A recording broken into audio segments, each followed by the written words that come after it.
Despite long-standing geopolitical differences, India and China have come together to oppose a proposed carbon border tax introduced by the European Union at the COP29 Summit in Baku.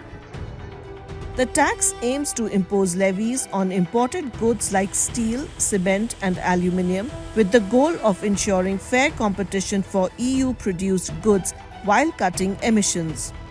However, India, China and other developing nations argue that the tax infringes on UN climate principles and disproportionately impacts their economies. What it does, whatever are the sectors which it may identify, let's say it is aluminum, steel, cement, fertilizer, whatever the big exporting sectors to the EU, they will also face the same level of carbon price as a EU producer faces domestically within the EU. Right?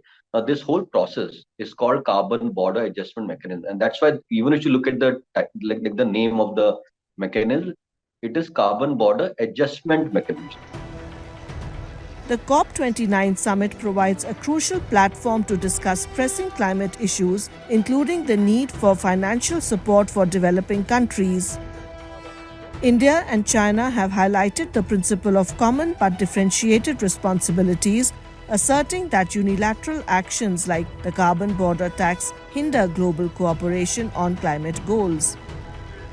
So there are two parts of the common but differentiated responsibility. One is common, which means this is a global problem.